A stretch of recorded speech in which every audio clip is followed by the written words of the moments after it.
Guitar Champion, what's going on? I'm 𝗚𝙗𝙦𝙗𝙦, back from my practice dojo. Welcome to today's video. Welcome to another episode of the History of Shred podcast, together with me and my good buddy 𝗏𝗏𝗏𝗏𝗏. Today we're finally rounding up the legendary Shrapnel trilogy. We talked about Vinnie Moore, Tony McAlpine. Now today we're talking about Joey Tafolla, his work, his style, his playing, how he influenced us, and much more. Highly recommend to watch if you are a Shred fan, if you want to know more about Joey Tafolla.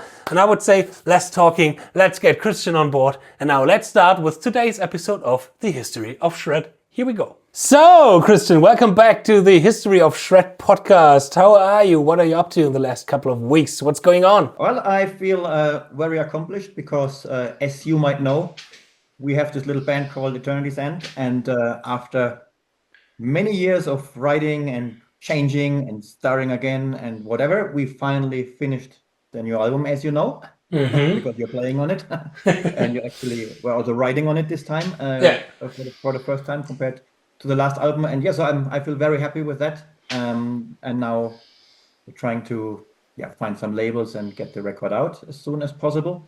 Just waiting for the cover art to be finished. So yeah, I feel very happy about it. All your contributions, the contribution of everyone on this record, I couldn't be happier with it. I think it's definitely a step up from the last record. And so so that's the stuff that's going on right now. And now that the production is finished, getting back into doing this thing here with the podcast, getting back to teaching and all the good stuff. Yeah, nice. Back into talking about our favorite Shred artists and Shred heroes. And today we are talking about someone who's actually quite important for Eternity's End, why we will definitely find out later. But today we are talking about Joey Tafolla. We are ending the trilogy of the Shrapnel, most important Shrapnel records. We talked about Vinnie Moore and Mind's Eye. We talked about Tony McAlpine. And now it's time for Joey Tafolla, because these three, they published in the same kind of time. I would say three of the most important records for that whole Shrapnel era. And Out of the Sun is the first one that we have from Joey Tafolla. But first, let's get into the regular questions that we have here. What was the first time when you discovered, or can you remember the first time when you discovered Joey Tafolla?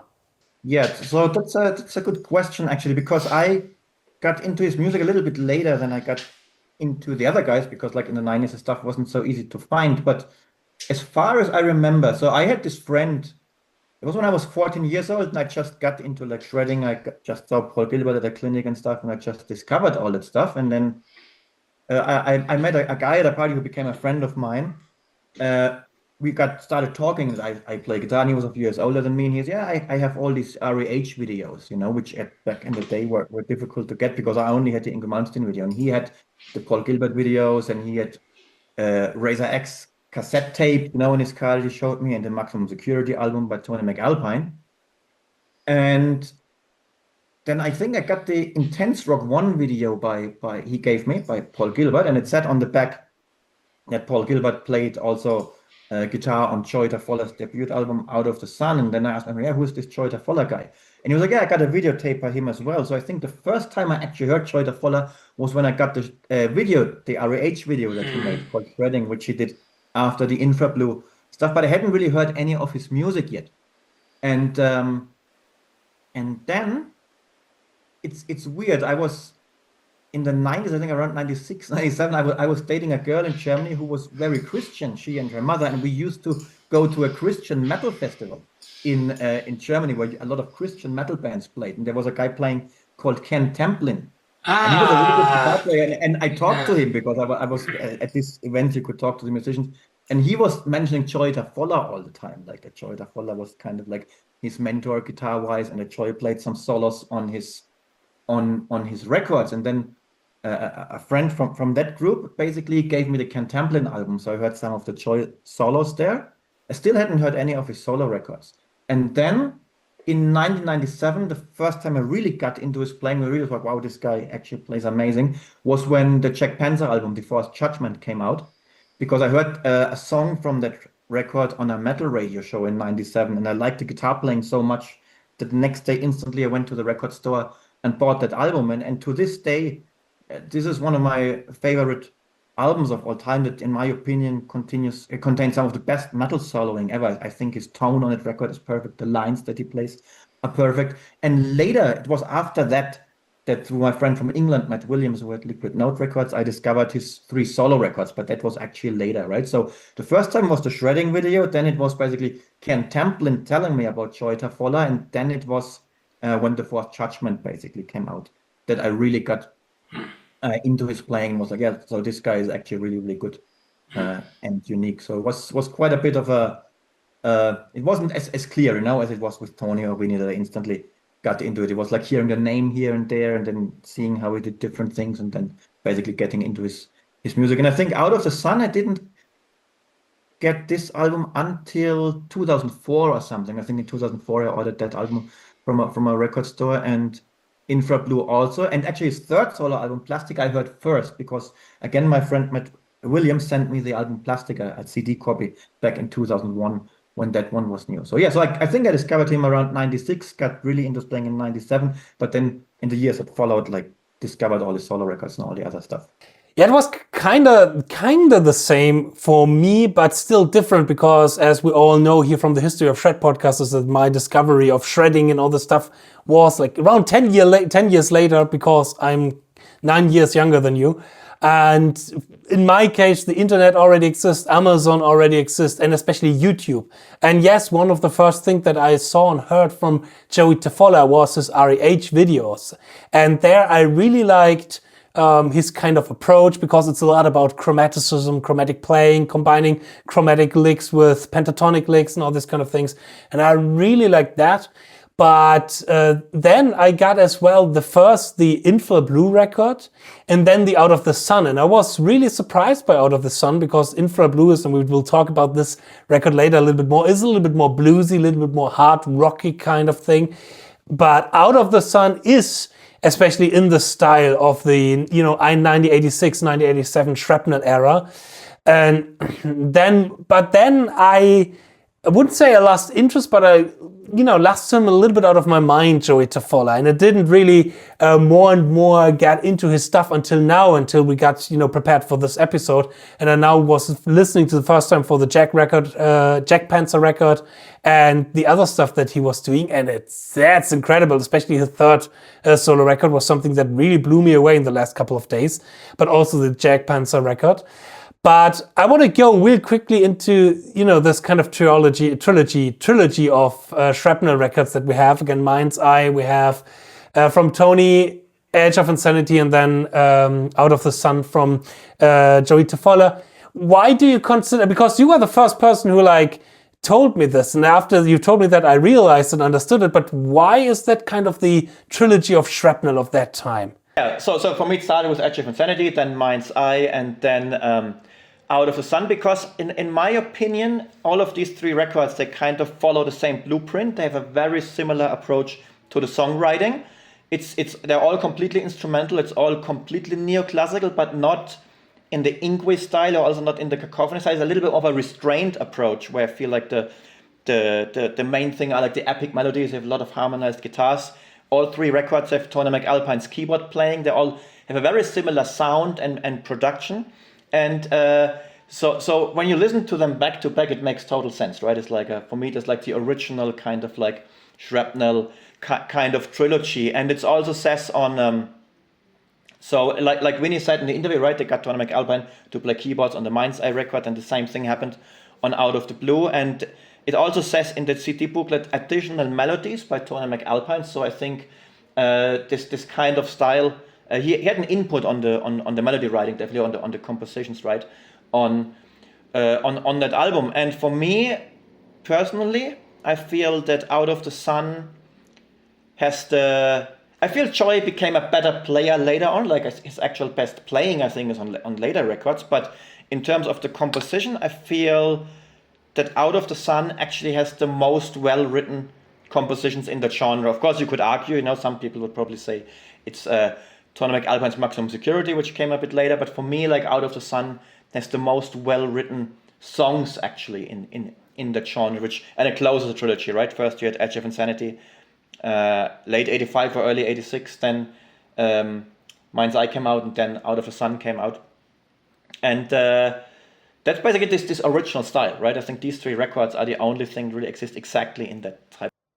Yeah, that describes it pretty well, I think. It is the kind of similar style, kind of the similar way of neoclassical playing, but as you've mentioned, not the Yngwie neoclassical kind of way. It is like a modern, I would say, in quotes, kind of approach to it, and a little bit more progressive. So you have a little bit more outside going when it comes to chord progressions. They are a little bit more interesting. It's not the same Phrygian kind of chord progression or like the quintile sequence. I always have to look that up in English. You know the English word for quint? I know it's like falling fifth. I don't. Or something like that. Something like that. Yeah. But it's a distinguished kind of chord progression that Yngwie does a lot. But here it's a little bit more interesting in this kind of approach. And as you know, we talked with Vinny about it, that the influences are actually not Yngwie per se, but it is going a little bit further. You know, Schenker, Blackmore, all these kind of guitar players. Exactly. All the ones who came before. Yeah. Absolutely. Which is just as a side note, last week I was listening to the first Michael Schenker group record, and you can listen so much of later Shrapnel stuff in there already. Oh, absolutely. Air from Jason Becker. There's one song in it with some acoustic or like clean Baroque music guitar playing, Baroque like that was really like Yngwie. So that's as a side note, really really interesting how these kind of records already. Inspired the music that we later got with the Shrapnel records. Yeah. Absolutely, it's not just Yngwie, right? There was a whole other world of stuff that came before. Even also, if you listen to Uli John Roth, yes, that was many years, but it was like 4 years or so before Yngwie first hit the scene publicly. Absolutely. So yeah. Actually, there's a speaking about Joey Tafolla and Yngwie, there's a very interesting connection that a lot of people might not know. So when Joey Tafolla was 19 years old, so this was in 1984, he was working for a record label that was called Rockshire Records. And this record label released the Life Sentence album by Alcatraz. And when Joey worked for that label, he got to meet Yngwie and he got to see Yngwie play before Yngwie really made it big. So this was before Rising Force came out. And apparently, Rising Force was supposed to come out on that record, but then the main guys, the bosses of that record, they committed some fraud and got raided by the FBI and got arrested. That's a story that I heard Joey tell in another interview that I heard like on SoundCloud like a couple of years ago, and that's a very interesting story. So he kind of knew Yngwie and saw Yngwie play before Rising Force came out, because it was supposed to come out on that record. So probably. That was also something, because that was 3 years before Out of the Sun that came out, probably inspired him to practice and go to the GRT, because then he went to GRT and then he was a student of Paul Gilbert, and that's also the reason that Paul Gilbert actually plays 4 solos on the Out of the Sun record. True. That's interesting. We can go into the Out of the Sun record in a bit, but before that, we should talk about the first Jag Panzer time from Joey Tafolla. Ample Destruction. Ample Destruction, correctly, the first record where he played with. And I think you can hear, I was listening to Ample Destruction a couple of days ago, but I think you can hear that it was not already the full evolved Joey Tafolla there, because the playing was still, how do you say it the best? It was still evolving into a better direction later. Yeah, it wasn't developed yet, right? It also doesn't have the production that he had on the later stuff, so probably was a lot of short time. I think it was probably before he went to GRT and before he took lessons with Paul. There is a group of people, especially people in this US power metal scene, who really praise Ample Destruction as like one of the cornerstones of the style. For me personally, I could never really get into that record so much. I much more prefer later Jag Panzer stuff. So my favorite Jag Panzer album is the Fourth Judgement, which we will talk about later. And I also like some stuff they did later with Chris Broderick better than the actual Ample Destruction record. But there is a group of people. For example, our old guitar player, Phil Tugas, he's a big fan of the Ample Destruction record. Really? Yeah. For him, it's a very important record. I like it, and I get it that for the time it's a relatively heavy record and stuff like that, but it's not actually one of my favorites. And even though I'm a huge Joey Tafolla fan, I'm more of a fan of the stuff he did later on, me personally, right? That's just my opinion. So Joey was in Jag Panzer from 1948 to 1968. And Not then 48, 84. 84. Ah, stupid German 84 numbers. until 86. Yeah, in Germany we are always messing that up. That's true, true. But then 87, not 78, 87, he released Out of the Sun.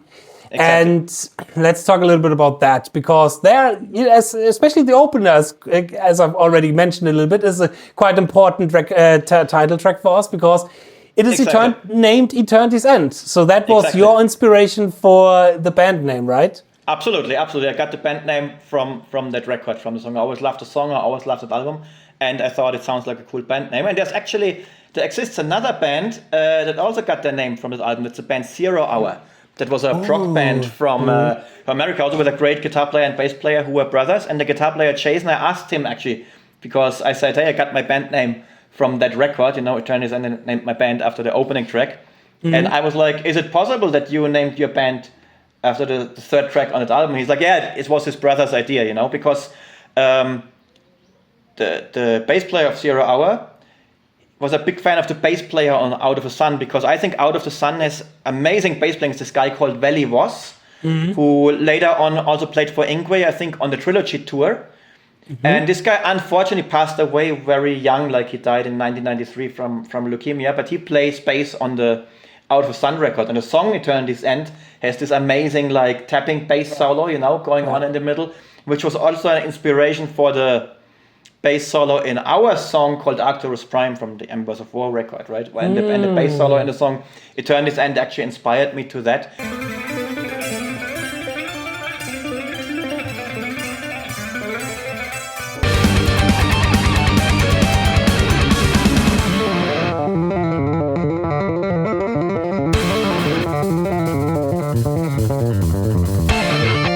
And of course, there's a lot of like chord progressions on that record that inspired me for stuff. For example, when you listen to our song Bane of the Black Sword and you compare it with a song, I think it's a song Truce with Kings on Out of the Sun, is a very similar chord progression. Of course, it's not the same, but it's very similar. And there was the inspiration for the intro in Bane of the Black Sword, for example. And there I could name a million more examples from either Eternity's End or my solo stuff, or even stuff I did on the Valediction record in Obscura. The solo in the song Solaris is inspired by the trade-off that Joy does with Paul Gilbert on the, I forgot the name of the song, it's the 5th track on Out of the Sun. So there's a lot of stuff over the years, Stalingrad, exactly, yeah. So there's a lot of stuff from over that inspired me over the years, from that record. But yeah, so it was the band name, but also goes a little bit deeper than that, yeah. But like I said, it's a very important record for me. Yeah, like we already said, it's more in that kind of style, in that kind of Shrapnel 1986, 1987 kind of style, a little bit more metal, a little bit more neoclassical approach. And for me as well, when I would pick some favorite, it would be Eternity's End. Out of the Sun is also a great track. Stalingrad is really great as well. And I mean, it has the classical kind of power metal, instrumental power metal kind of vibe. Absolutely. All these records, you could tell that at that time Iron Maiden was very big. That's why all these three records is almost like the Adrian Smith, Dave Murray thing with the harmonized guitars, because that these albums are actually almost like instrumental heavy metal records, I think, like sort of instrumental early power metal kind of records. And I think all these three records probably were also very influential to this European power metal scene. When you listen to bands like Stratovarius or Rhapsody or Nocturnal Rites or Labyrinth, all these guys probably were big fans of those records with the guitar keyboard trade-offs and that kind of thing. I mean, Rhapsody, I know from Luca himself that he is a big fan of this kind of music and in this kind of era. So yeah, definitely. And I can imagine the same for Timo Tolkki and all these guys. For sure. Yeah. I'm pretty certain of that. So that's so these records are definitely influential for things that that came later in the 90s. I also really like Tony McAlpine's keyboard playing on Out of the Sun. I think it has some of his best keyboard solos, and it's almost every song. I think almost all the songs, maybe there's 2 or 3 songs that don't, but all the other songs have keyboard solos. There's this song called, because I think we also have to mention Paul Gilbert's playing on that record, because when you like early Paul Gilbert stuff, early Razor X stuff, I think Out of the Sun has some of Paul Gilbert's best playing from that era. For example, there is this song 9 Tomorrows, the closing track from the song, from the album, and there's a Paul Gilbert solo, and there he does like these minor 7 string skipping arpeggios that Michael Romeo later did with the tapping. Yeah. And there's some whammy bar stuff where you can definitely hear the Alan Holdsworth influence from the time, you know.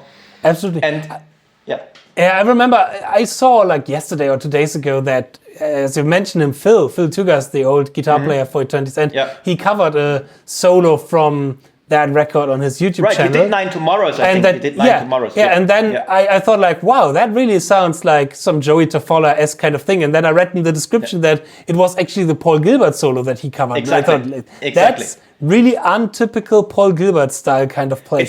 It's very Holdsworth, very legato, you know, very and you know, at this time, I mean, there's some old Razor X videos where Razor X played live, and maybe we get into that more when we do a Paul Gilbert episode.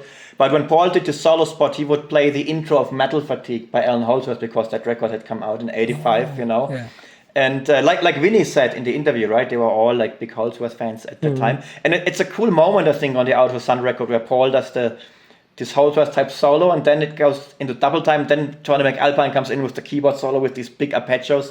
It's super cool, you know. It's like I absolutely love this moment. That is a really, really interesting side from Paul Gilbert. And whenever we will get the chance, and I think we can get the chance to meet Paul Gilbert here on this channel, we definitely have to ask them about this kind of era and this kind of time. Absolutely. If he remembers what really inspired him, yeah. So, but then after that. Oh wow! I just see here in the critical reception on the Wikipedia page that some guy gave that record 1.5 stars out of 5 stars, which is like, you know, but that's interesting. Back in those days, you know, in Germany we have the Rock Hard magazine in Germany, and everything that had shrapnel on it, they butchered it in the reviews and said, no, and this is not music, and this is only like wanking and jerking off on the guitar, and this is which is so not true. I mean, definitely exist albums that are like that, but it really doesn't go for especially these records, because I always feel on those records the melody, the songwriting always came first, you know. And it's not just like drum computer and someone like all done picking at 300 BPM senseless stuff, you know. It's not like that at all. But it was such a common thing to say back in the day. Oh, it's shrapnel, it's bad, it's evil. Don't listen to that, you know. I mean, Mike Varney said it by himself that later in the 90s he got more and more people applying for his record who just said, okay, they can play fast and they are faster than those guys, but he never was interested in that. He was always interested in the songwriting and in the melodies and all this kind of thing. Exactly. And I don't know, here in Germany, we are not the country who are, you know, really accepting this kind of. It's even nowadays. When I remember when Embers of War came out, you know, and we got really good reviews especially in Spain and Mexico and countries like that, and in Germany, and then in Metalheim, I remember when they said, "Oh, yeah, this band is obviously inspired by the shrapnel era," and they got the name into the Tafolla, and of course, and that's why you can, why we already know that the music is not going to be anything good, you know, and blah blah. It's like this very typical, like they form like. Okay, maybe someone doesn't like it. Everybody has the right not to like something, you know. But when anything is connected with shrapnel, it's kind of like a pre-formed like opinion that a lot of people have in their head, you know. I think so. That's a little bit prejudice. Important reality. In Germany, that's a little bit like that. All right, but then for the next 4 years, I don't know what he did for the next 4 years from 1987 to 1991. Do you know what was going on in Joey's life? Also, I don't really know if Infra Blue came out 1990 or 91. It's a little bit like with something. It's confusing. You know, I think it was 1990. Well, as far as I know, so maybe we get Joey as well for an interview, and he can talk about it himself. But what I remember from interviews I've heard was that when Joey did Out of the Sun. So as much as we love the record, and for me it's one of my top 3 records of all time probably in the world, you know, but he said he wasn't really happy with it because he wanted to play very different. He wanted to play more like a Stratocaster kind of stuff. He wanted to do more like 𝗏𝗏𝗏𝗏 type of stuff. And then Tony McAlpine came in as a co-producer together with Mike Varney, and they wanted him to play the rich guitars with a humbucker, to be more in that Tony McAlpine kind of style, you know. And Joey said it was a lot of pressure recording that record, and he was never super happy with it. And when he got back home from recording, he took his Stratocaster, he said, and he just played the way he really wanted to play, because to him, this album is apparently not so representative for what he was really about at the time. I don't know how much it is true. Like, we have to talk about that with him if we get a chance to interview him, because it's definitely something I would like to know. But this is what I recall from hearing an interview with him. And I can kind of relate to that with Epitaph a little bit, where a lot of people tell me, oh, this is the best thing he ever did. And I feel it's not really representing who I really am as a musician. But for most people, and probably 𝗏 is a little bit like that with Out of the Sun, who knows. But so that's what we did. And then he actually went to the GIT. He went to as an instructor, so because he had the Shrapnel album out. And then he got invited to these clinics. And he said the cool thing was when he was doing these clinics, he could sit down, because he could, for free, then go to all these classes that were given. So Don Mock was there, you know, Steve Morse, and that's when he got into this more Steve Morse kind of playing, like this, like he does in Infra Blue, where he, like, you know, mix like a E minor and C sharp minor pentatonic, and then you get this country blues kind of scale and things like that. And that's why. And I know that in 1989 there was a tour in Japan, and we forgot to ask Vinny about this last time. There was a tour in Japan that supposedly was 𝗏 Tafolla, David Chastain, Vinnie Moore, and Michelangelo Batio. So there is some videos from a 1989 Japan tour that they did. And there's a video of 𝗏 playing Eternity's End, the song. And apparently, and I just saw this recently for the first time, I learned about this on Instagram. Apparently, 𝗏 was the guitar teacher for a while of Buckethead, before Buckethead was Buckethead, when he still was Brian Carroll. And they were planning to do a record together, a twin guitar thing, kind of like Razor X and Cacophony. 𝗏 Tafolla and Buckethead. And apparently there still exist some old demos, which I would really, really love to hear. You can't find them on the internet. And of course, the thing didn't happen later on. And 𝗏 was doing these clinics, they were doing the Japan thing. So, and then at GIT, he took some classes with Don Mock and probably Steve Morse or something, I don't know, but he got into this Steve Morse kind of playing, which is why then when the bucket thing didn't happen, he reinvented his playing, which is something I really like about 𝗏, right? Every time he did a new record, he completely reinvented his style, because like you said in the intro to this this podcast, that Infra Blue is very different from Out of the Sun, right? It's completely abandoned, threw all the neoclassical stuff out of the window, and did more of this Steve Morse country, hard rock, southern rock kind of thing. A lot of Mixolydian stuff on that record, you know, a little bit fusion-y, bluesy, country style, you know. But I think it's really, really great. I really love this album. In the beginning, I didn't like it as much as Out of the Sun. Now, I think I like it just as much. I really like Dean Castronovo's drumming on that album, which I think is phenomenal.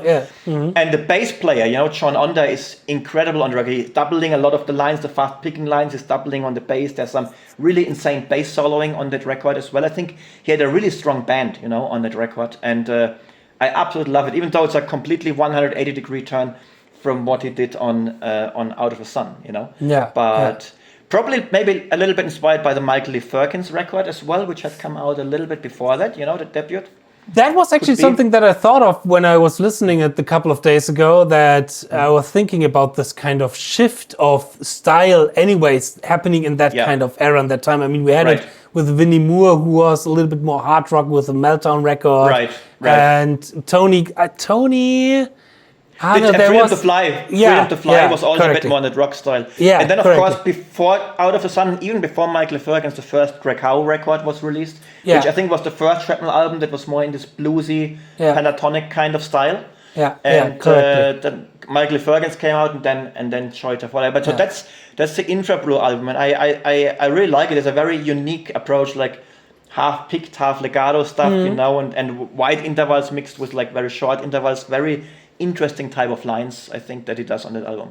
I was thinking that, I mean, that kind of, you know, stretched pentatonic, those kind of stretched pentatonic licks, they're nowadays quite common in the vocabulary of modern guitar players.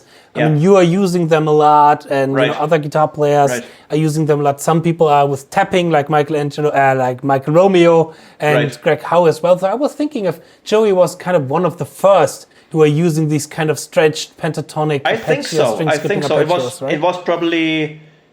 I mean, Paul Gilbert did it to some degree in the second Heat era, but not to that level. And what might have been a short. Not really in that kind of, you know, hard rock country fusion kind of approach to combine these kind of pentatonics to get more a fusion sound out of it. Not really. I think it was probably Tafolla might have been one of the first ones, along with maybe 𝙤𝙤𝙙𝗚𝗏, who came out at the same time. I think those kind of players. That was when the whole shrapnel thing shifted from the neoclassical thing into the kind of more pentatonic blues scale kind of thing. But yeah, I mean, there's these two REH tapes, the 𝙤𝙤𝙙𝗏 one and the Tafolla one. I think they came out around the same time.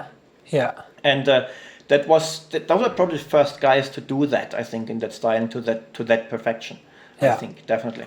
And the REH one from Joey Tafolla is really interesting. I was taking a look on it yesterday. I was checking out some licks because that's some interesting stuff with the combination of chromatics and those kind of stretch pentatonic lines, and then also some musical examples. But unfortunately, you have on YouTube, you have the full version, but it gets out of sync at a certain point. So what you hear is completely different to what you see. That's very unfortunate, Yeah. But you can get the tabs of those anyways everywhere, and there are some pretty cool licks going on there. Definitely that was to check out, especially with Wrecking Ball, which is also a song that is on the Infra Blue, which is kind of his, eruption, little 1 minute long soloing kind of stuff where he's just playing nearly alone. And there he has, that's like the best etude for these kind of stretch pentatonic kind of shapes. I was checking out yesterday, and it is not easy to do. There are really some stretchy things in there. It's very difficult. Also, like how you pick one note and you hammer two, and then you pick three more, and that stuff is really hard to do. And the interesting thing is he doesn't play a lot of like march very warp speed levels. He plays fast, but I think the fastest he does is actually like 6 tuplets at 120. It's not like super fast, but he plays them so accurately that it sounds really impressive. He is really in sync with his playing. His hand synchronization is spot on. That's something that I saw while checking out his videos. And we talked about, before as a preparation for this show here, we talked a little bit about his kind of fluent legato picking type of playing and style. I was getting into it. I was thinking like, okay, that one of the reasons why his picking sounds more fluent and less percussive is because he's really in sync with his playing. The hand synchronization is really there, and the articulation is really on point. Absolutely. So definitely to people who haven't heard Infra Blue, I would definitely recommend everyone to check it out. Also bass players and drummers, because the bass playing and drumming on the record is unbelievable. It also has a guest solo from 𝗗𝗦𝙗 from Europe. He plays on the second track. So it's a great record. Great. That's definitely another thing that I think is always important to recommend, that you can listen those CDs as well when you're not guitar player, when you're also drummer or bassist, because there's some interesting stuff going on. And I know some drummers, like for example Alex Holsworth from Rhapsody, who are really into the first Tony McAlpine, because there was Steve Smith drumming correctly, and that there's a lot of interesting stuff going on for those instruments as well. So you don't have to be just a guitar player to enjoy these kind of records. I mean, especially 𝗐𝗏 Castronovo. 𝗐𝗏 Castronovo was like kind of the it was either like Atma Anwar or 𝗐𝗏 Castronovo. And 𝗐𝗏 Castronovo, he plays on Infra Blue, where the drumming is amazing. The drum sound is very spectacular. He plays on Marty Friedman's Dragon's Kiss, and it starts with this insane drum intro in Saturation Point. He was doing drums in this band called Dr. Mastermind, which was on Shrapnel, with Kurt James on guitar. He's doing the drums on Maximum Security, at least half of the tracks, and some really great drumming. Like some of his best performances are on these like old Shrapnel records, in my opinion. So it's definitely interesting for drummers as well. So and then it gets a little bit more quieter again around Joey Tafolla, but then he joined again Jag Panzer in 1995 to create the record The Fourth Judgement. That was really new for me, that record.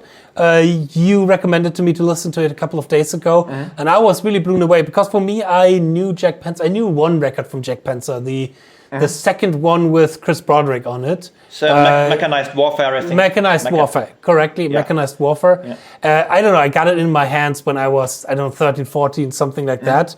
And I thought as a teenager, it's cool, but the songwriting was not really getting me, but the playing of Chris Broderick was quite cool there, quite nice there. And now here, we have some really, also like a really cool new kind of side from Joey Tafolla, because he's now, at least for my perception, he's now including more sweeping kind of stuff to it, more these kind of short sweep bursts and all this kind of things. So let's talk a little bit about the Fourth Judgement from Jag Panzer. Yeah, so like I mentioned, this was probably the first actual record that I heard that Joey played on before I got into any of his other stuff. And I still think to this day as far as metal is concerned, I mean, this album it's like American power metal kind of, which is a bit different from the European style. And I think in terms of metal, I think this album has some of the best metal soloing ever recorded, because the interesting thing here is every solo is like a song within a song to me. Yeah. And what he does, it's not just that he's playing like either like a fast picking lick or a sweep here. He's playing lines, more like a jazz or fusion player would. And sometimes I listen to it, and it's some of the stuff where I cannot, because I've been listening to this stuff and playing for so many years, most of the time I hear something, even if I can't play it, I can at least imagine how it's being played. I can picture what is being done. But with that album, some of the lines, I don't really know what's going on, and he's mixing things so cool. Like it's half legato, half picked. There's this wave bass stuff in there, and he's doing arpeggios. There's some string skipping stuff that's probably played a little bit similar like he played on the Infra Blue record, but harmonically very differently, because he has no Mixolydian stuff or anything going on. Everything is straight up metal vocabulary. But he's playing these really, really interesting lines that have a lot of like melodic and rhythmic movement in them, whereas like arpeggios mixed with scale fragments and these things. And he has this really cool approach to picking legato, where I think it's kind of like half-half. You can't always tell how it's done. You also don't know, is it tapping, is it legato, is it sweeping, how is he doing that? But every note to me fits so perfectly on that record, and it has a really, really smooth kind of sound to it also, like to me. And this album is almost 30 years old, it's from 1997, but it has this, to me that's the perfect lead tone. And I think he posted once on Facebook that he used Bogner amps on this record. And Bogner, I mean, they're doing these really high-end amps, they cost like 10,000 euros or something, but it's distorted and high gain, but it's so clean and clear. I'm absolutely still in love with the tone that he has on that record, and of course with the way that he's playing on it. It's phenomenal for me still to this day.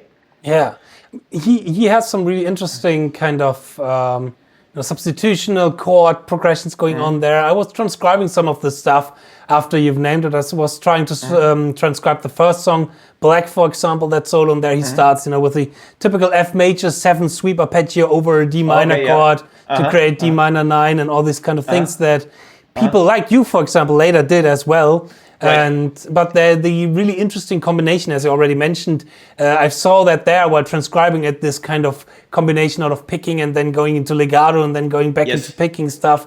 That's really, really kind of an interesting thing going on. It's a very unique sound, Not many other players sound like that. And I'm wondering how much he also maybe was included into the songwriting, because some of the riffs are actually really nice, really cool. They're not. I think. I think there's this one song called Shadow Thief, which is like kind of the hit song from a record, which has this 9/8 prog part in the middle, a very long neoclassical solo. And in that song, he is credited as a co-songwriter in the song Shadow Thief. Yes. Yeah. Because from what I've known from Jag Panzer, and I'm not too familiar with their kind of music, but I thought the riffing is more interesting than what I'm used to from Jag Panzer, to say it like this. Yeah. So I was thinking like, okay, maybe he had some impact here and there for some chord progressions, etc. Yeah. Because there's some really interesting stuff going on as well, like in some choruses and some verses, not only the solo. But as you mentioned, the solo, they stand out by itself. It is, as you mentioned, like a song inside of a song. Exactly. And that's a kind of the same thing that I feel about the No Power from Rock and Roll record from Alcatraz with Yngwie on it. Yeah. Which apparently is one of Joy's favorite albums, And apparently he said once that when he was recording the solos for the Fourth Judgement, most of the time in that era, in his car, he was listening to the Alcatraz album, and it's and that maybe might have been inspiration as well. But I think those two records have this kind of song within a song kind of thing whenever it comes to the guitar solos, and still, to me, this is one of Joy's best works, the Fourth Judgement record. I absolutely love this album. That would explain a little bit what you've mentioned earlier, that he's not playing, a sweep lick or like a tapping lick, but he's playing more lines and seeing them, how to connect these kind of lines. Because that was, for example, always something that impressed me with the No Parole for Rock and Roll record. The Yngwie's playing there is how perfectly Yngwie can connect a speed picking run into, really crazy bending, and how he's connecting these kind of lines with some incredible shredding. And that could be like the reason why, or that you can hear this kind of influence as well here from Joey and these kind of solos. Yeah. Yes, absolutely. It's like, I always like, and it's something I like to do myself. Of course, I'm not always succeeding with that, but I like when the licks in a solo are unique to the song, and it's not just a standard lick. I mean, I still have my standard licks that I use over and over, but I try to avoid that kind of thing and try to have more licks or lines that are distinct to that particular solo that I play in that song. Of course, they might reappear sometimes when you record a lot. That happens, but I like that approach more. When it's not just not just using my 16 standard licks, but I create lines particularly for that musical moment here. That's something, and that's something I think that can be really learned from that record. It's like from listening to it, just listening to the approach and trying to apply that yourself. And I think this is a very, very, very interesting approach. Nice. Oh, speaking of Yngwie, he wants to cuddle again. Come here. Yeah, for the people who don't know, the name of the cat is actually Yngwie for our I think the people who are watching this should know this by now. Yeah, by now they know, I guess. Yeah. It's nothing new that my cat is named Yngwie. Yes. Anything more to say? I mean, he was not for long in Jag Panzer. That was the only record that he did at that time. Then he he left. Then he came. He actually came back in 2014. Yes, 2014. And I actually saw them live in 2014 when he was in the band, and they played a lot from the Fourth Judgement record, which was awesome. Wow. It was at the Keep It True festival in 𝙬𝙤𝙢𝙢𝙦 in Germany. Unfortunately, in that show, Joy wasn't mixed very loud, so you couldn't really hear it so well. And it was great because Jag Panzer played with Joy, and afterwards Toxic played with Josh Christian on guitar. There was a total shred fest, these two headliners. So that was actually really cool. It was in 2014. And he came back, and then he also did another record with them, The Deviant Chord, in 2017. But I have to admit, I'm not very familiar with it, so I haven't heard it. But apparently he came back for a while. But we're getting there because we're skipping something, so we're not there yet. But yeah. I mean, after he left, it was again a little bit more quiet around him. I always have the feeling that he has released a record which is mind-blowing, incredible playing, incredible songwriting, and then 4 or 5 years you have no releases, and then he comes back with another record which is absolutely mind-blowing, like his third solo record, which I didn't knew at all after you sent it to me on YouTube, where I thought how could I miss that? Because God damn, that's some incredible playing on there. That's probably his most, along with the Jag Panzer record, I think these two albums is his most incredible playing, definitely. Yeah. So we're talking Plastic about is amazing. Plastic, Plastic. By John Joyful. And Ken Templin was there as well as the co-producer on that record. I didn't know that. I have the CD back home in Germany, but I think I never read the booklet or something. And it came out on, was it Lion Music or Massacre Records? I don't know, but it wasn't on Shrapnel. Mascot, right? Mascot was the label, not Massacre, Mascot was the label that at that time released a lot of that guitar stuff, also. Some Tony McAlpine projects and some Paul Gilbert stuff. I think they released a lot of stuff around. True. I think the Paul Gilbert records from back in the day, Burning On, etc. They're coming out from Mascot. Yeah, correct. Exactly. So, but you have to guide us a little bit through that record because that's absolutely new for me. I was listening to it, not fully, but kind of. I went to it for nearly to the end. And so it's I was blown away by it, It's kind of like, for the third time, he kind of reinvents his style and his playing. It does something completely different again. It's not like Out of the Sun at all. It's not like Infra Blue at all. It's more like I think the closest thing would be a more busy version of the Passion and Warfare by Steve Vai, because it kind of has a lot of this experimentational tonalities in it, It's very modern for the time. A lot of keyboards going on, very interesting out there harmonies, very Steve Vai-ish at times, also the melodies, but way more shreddy, a lot more fast picking runs, fast tapping legato runs, again, very interesting lines, tapped arpeggios that we haven't really heard like that from him on previous records. Again, a lot of very cool licks that are interesting to transcribe because they're very unique. So Maybe not the most catchiest melodies like he had on Out of the Sun on that record. It's very experimental, you know, and then he has like some songs have even horn sections in them, you know, and I don't know if the drums are real or program, if it's a mix of both actually. I know that they're real trumpet and trombone. At least it stands here in the credit notes, in the liner notes that probably they have a trumpet player, trombone player, and a saxophone player. Okay. Yeah, so that's and I remember that back in the day I was trying to transcribe some of the licks on there because it's similar to some of Greg Howe stuff where you just hear it and like, man, I want to know how that is being played because I can't really picture it, you know, and also, I mean, compared to the older records here, the production is pretty good, so you can really hear every note very clear with what he's playing. It has a bit of like Frank Zappa-ish kind of moments, that record, right? So I guess it's the best way, the Frank Zappa's Defy kind of mixed with some Greg Howe kind of technique or something. It's I don't know. That's the closest I can get to describe the record to someone without hearing it, you know, so people maybe can imagine what it sounds like, you know. But it's a phenomenal album that probably flew under the radar of most people, and most people have never heard it. Me too, probably as well, because it's not on any streaming platforms out there like some of the records. And I heard the first time of it a couple of days ago. As you've mentioned, it's like progressive is maybe the wrong word here, but progressive in the style of, as you mentioned, Frank Zappa kind of approach to the songwriting. So not necessarily like instrumental odd meter stuff, but more like the arrangement, the harmonizations, the tonality, and all these kind of things are a little bit more like 70s prog kind of that. It's like very layered, you know. Yeah, really experimental, but I think from playing wise, really incredible. But one thing, it does not have anything to do with the music, but one thing which I always find hilarious are the cover artworks from those kind of records.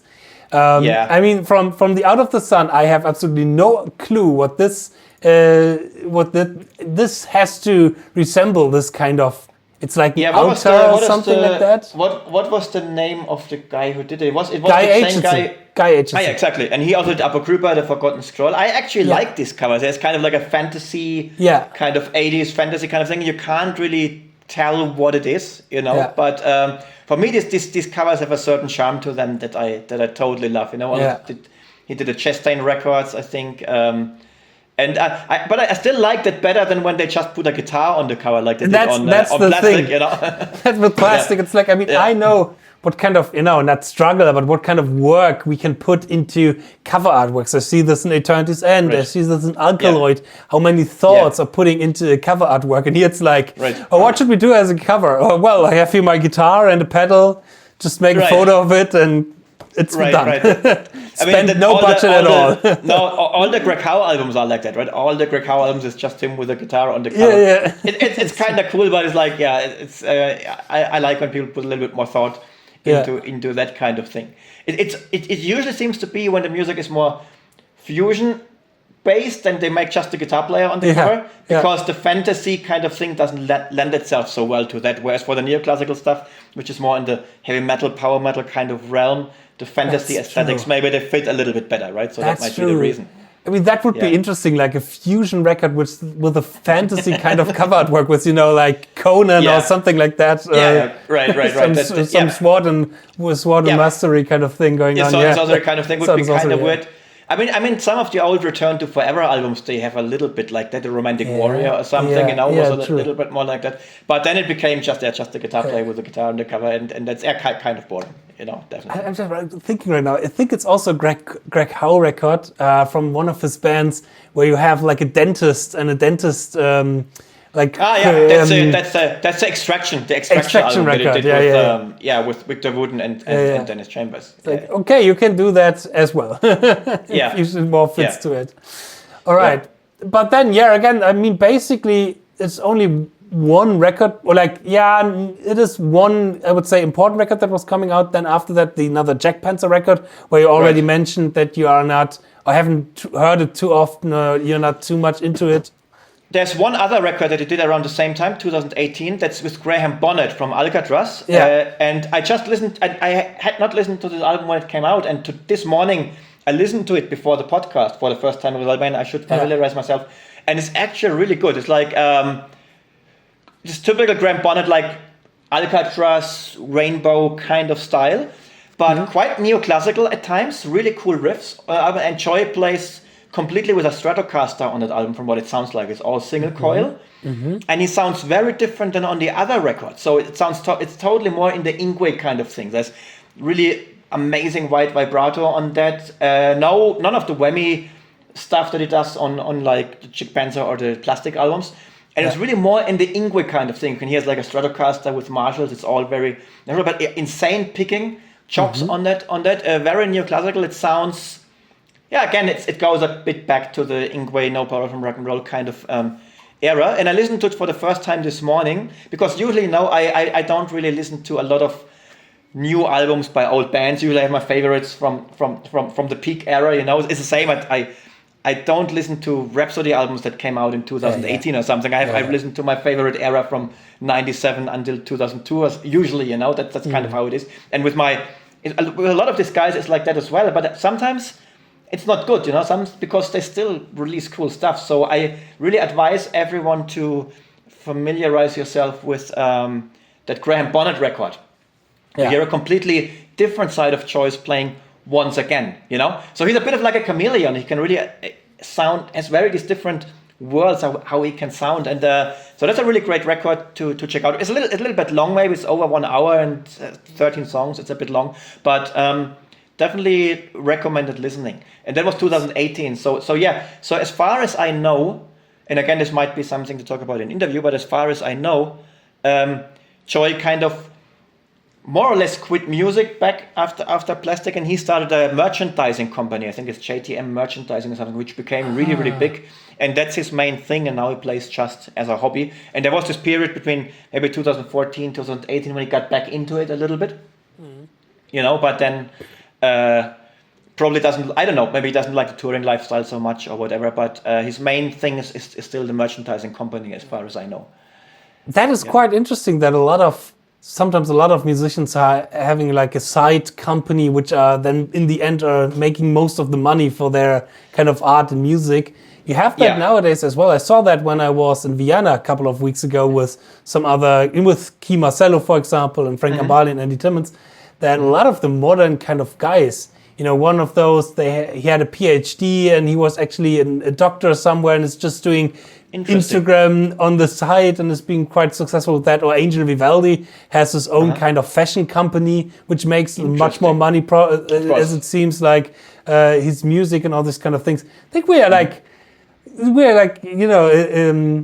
a more and more dying out thing, that we are only doing shredding and nothing else on the side. Yeah, right? I can kind of even understand it to some point, because when it's your income and you have to do stuff, sometimes the fun aspect of it gets a bit in the background and it becomes the thing that you try to avoid. Because I remember when I was at university or worked other jobs, then guitar playing was kind of like a relief from me, like to get into it. And now when it's like, oh, you have to produce this and that because the clock is ticking and people are waiting, it can be a little bit overwhelming at times, and I can understand why someone might say, okay, I just play as a hobby and I make my money with something else. For me, the thing would be like, would I still have enough time then to write songs and to do that stuff? So it's always a bit of like everything has its pros and cons, I guess, but I just mean, I can probably understand the reasoning that some people have. But I couldn't imagine it for myself, because I cannot do anything else than playing guitar, It's I mean, I couldn't run a business, Yeah. I mean, maybe, if you know how to run a band, and maybe running a business is probably easier. It's not different. It's exactly, So sometimes. So that's the thing.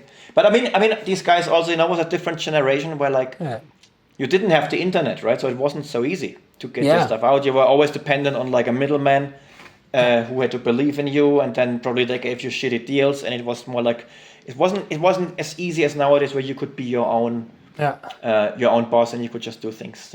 I mean, you hear those kind of stories every time, how people get ripped off in the 80s. How unfortunately it seems like Mike Varney ripped off some people back in the day, and was getting a lot of money for these kind of things and not really sharing it underneath the artists. And you hear those stories everywhere. So I think it was a hard time. And I mean, I talked with Frank a little bit about that when I was in Vienna, and he told me back in the day when he was young, and it was the same for so many artists. They were young, they had no experience, and it was so easy to get a lot of money out of them, to rip them off, and they had to learn all these kind of things, how a good contract is, and all these kind of things. Absolutely, yeah. So a lot of them got ripped off pretty bad, And I mean, speaking of Joy, like at most of the, not all, but most of the other shrapnel guys went on to do pretty big stuff, I mean, Marty played with Megadeth, Paul with Mr. Big. Jason Becker with David Lee Roth before Jason got sick, Vinnie Moore played with Alice Cooper, something we forgot to ask actually last time. But a lot of the, Greg Howe played with Michael Jackson, Richie Kotzen played with Mr. Big as well. So a lot of them did pretty big stuff, and for Joy this never really happened, So that might also be a reason to say, okay, maybe I go more into doing some other business stuff and only play stuff that I really want to play, So yeah.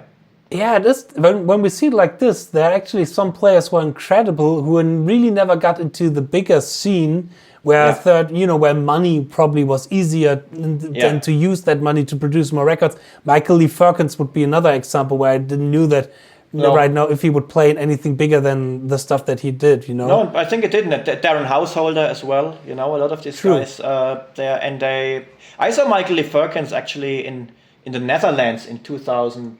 I don't remember, was 9 or 10 or something. He played in front of 20 people or something, For me, it was super cool, but most people probably in that bar didn't even know who it was, who was playing there. But that's another next thing, I think, throughout the internet nowadays. I would say it is, again, easier for those people to make money out of it, because I was at the show from Vinnie Moore and Michelangelo Badio last week, and it was sold out. And I was really happy that it was sold out. I was not confused. I was impressed that it was sold out. I wouldn't think that the show like this is sold out in Germany, especially it is, in a smaller city. It is, in a little kind of city, and not really in a bigger city. But still being sold out, wow, that really impressed me and really surprised me. That was the word that I was looking for, surprised me. Absolutely. Because especially in Germany, usually we have to fight a lot against, all this, it's no emotion and shredding, it's bullshit kind of things. But, a Michelangelo Badio and a Vinnie Moore show being sold out, wow. And I thought like, hey, maybe because more and more people are realizing what was going on in that time and are getting back, becoming a fan, and a lot of the audience actually knew us, knew that kind of podcast, told me that they were watching these kind of things. Very cool. So Very cool. I think throughout the contribution that we or other YouTubers as well are doing for this kind of scene, that definitely helps to increase the interest again in these kind of music. Absolutely. I think the unfortunate thing for some of these shredders, for example, we'll probably talk about the 90s guys in the future, about like players like Todd Duane or George Bellas or Derek Taylor, like all of these incredible players who then kind of more or less disappeared because maybe they're not so, it's a generation thing. They're again another 10 years older than me, where it's like maybe I already don't have the same connection with the internet and social media like you have, for example, right? So it's a generation gap, and if someone's another 10 years older, they might be less into it, and they might have been frustrated in the time when guitar was not very popular, and then maybe kind of missed the train when the internet came and they didn't use it to their to promote themselves. Like I know, for example, Michael Romeo is not a big of an internet fan himself and doesn't do anything there, but at least his band is successful, so he doesn't need to do that, right? But some of these other guys, these 90s shrapnel guys who are like incredible players, they kind of disappeared, and you find nothing about them, online, and they don't have any presence or anything, and they're just gone, and that's a bit of a shame, sometimes. Like, for example, what was again the name of that one band? Apocrypha, Tony Fredianelli, yes. Those kind of guys, I've heard the first time of them from you like 1 year ago or something like that. It totally blew me away. I was like, Yeah. Wow, what happened to those guys? Yeah. Well, that guy, I know something about that because that guy, he was actually 17 or 18 on that first Apocrypha record. There's rumors that he's the cousin of Marty Friedman. I don't know if that's true.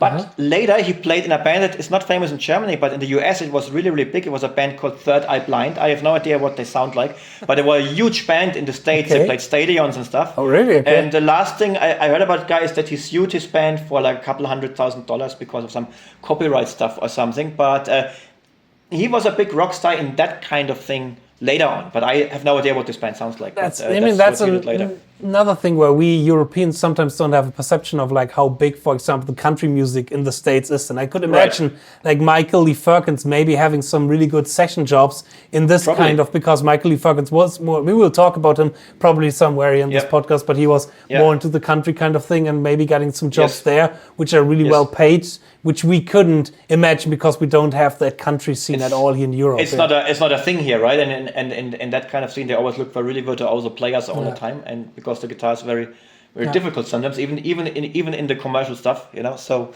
I mean, we have in Germany the Schlager, but in Schlager there is no guitar playing at all. No, sometimes you see a guitar player on the stage, but you don't actually hear him, you know. I'm not even sure if he's actually playing anything, you know. But he probably not. I know some Schlager guitar players. No, probably not. Probably just minding it. Yeah, most likely yes. Yeah, we don't have a Nashville in Germany, unfortunately.